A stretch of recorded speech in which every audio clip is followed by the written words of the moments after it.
Update आज आहे 26 मे 2025 आणि पाहू शकता मी माझ्या शेतामध्ये आणि या शेतामधून सगळ्या शेतकऱ्याला अंदाज येणार आहे। राज्यातल्या सर्व शेतकऱ्यांना सांगू इच्छितो की राज्यामध्ये 26 मे पासून म्हणजे 26, 27, 28, 29, 30 आणि 31 मे पर्यंत दररोज भाग बदलत जोराचा पाऊस पडणार आहे म्हणून हा अंदाज लक्षात घ्यायचा।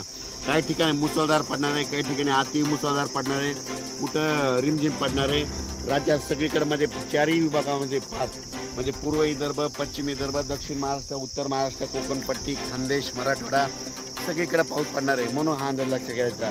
आणि योगायोगानं तुम्हाला एक सांगू इच्छितो सगळ्याची आनंदाची बातमी, केरळला मान्सून दाखल झालेला आहे आणि आणखी 2 दिवसात आपल्या महाराष्ट्रात देखील दाखल होईल।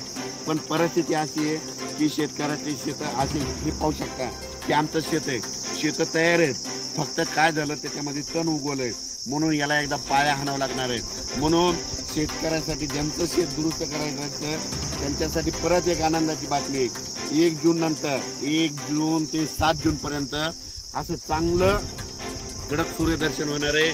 1 जून ते 7 दरम्यान पाऊस काय येणार नाही, मोठा काही चिंता करायची गरज नाही। त्या 1 जून पासून काय करा, तुम्ही संपूर्ण शेताची कामे आटपून घ्या, कारण की आता जर पेरलं तर संपूर्ण तणच उगवलंय शेताने। पाहू शकता की आम्ही रोटावेटर करून ठेवलं होतं पण परत काय झालं, हे तण उगवलं, त्याच्यामुळे सगळ्याला ना आता आपल्याला उकर मारून पाडी करून परत पेरणी करावं लागणार आहे।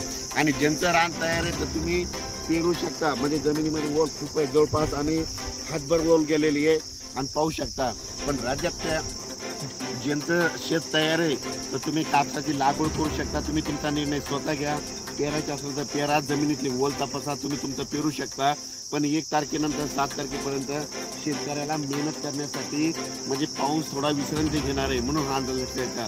मान्सूननं दणदणीत म्हणजे आगमन इतकं जोरात केलंय तर तुम्हाला सांगतो आज देखील म्हणजे आज 26 मेला देखील राज्यामध्ये आपल्या महाराष्ट्रामध्ये ठिकठिकाणी मुसळधार पाऊस पडणार आहे। मुंबईला देखील अतिवृष्टी होणार आहे, नाशिक देखील अतिवृष्टी होणार आहे। त्याच्यानंतर म्हणजे ह्या 31 मे पर्यंत मुंबई, पुणे, नाशिक 2, त्याच्यानंतर बीड जिल्हा, त्याच्यानंतर कडा, आष्टी ह्या भागात देखील मुसळधार पाऊस पडणार आहे म्हणून हे लक्षात घ्यायचं। सातारा, सांगली, सोलापूर देखील खूप पाऊस पडणार आहे म्हणून हे लक्षात घ्यायचं। म्हणजे सांगायचं झालं तर जिल्ह्याच्या सगळ्याच भागामध्ये प्रत्येक नदीला, गोड्याला पाणी येईल असा, गुडघ्या इतकं पाणी येईल असा राज्यात पाऊस पडणार आहे म्हणून हा अंदाज लक्षात घ्यायचा। तर आज हे जरी ऊन पडलेलं असलं तरी तुम्ही बघा दुपारी 2:30-3च्या नंतर राज्यामध्ये परत पावसाला सुरुवात होणार आहे। पण हा पाऊस पुन्हा रात्रभर आजूबाजूला पडतच राहणार आहे म्हणून हा अंदाज लक्षात येतात। पण राज्यातल्या सर्व शेतकऱ्यांना सांगू इच्छितो ज्यांचं शेत दुरुस्त करायचे राहिले, ज्यांचा भुईमुग करायचा राहिला असं बऱ्याच शेतकऱ्याचे मी काल अकोटकडे गेलो होतो, जळगावकडे गेलो होतो, तर ते म्हणजे हे पाऊस कधी उघडणार, तर त्यांनी विचारलं मी विचारलं कशामुळे, तर ते म्हणजे आमचा भुईमुग जवळपास 50-50 एकर 20-20 एकर भुईमुग आमच्या जमिनीमध्ये राहिलेला आहे। त्यांना म्हटलं तुम्ही काय करा, 1 तारखेच्या नंतर ऊन पडणार आहे तितक्यामध्ये तुम्ही काढून घ्या।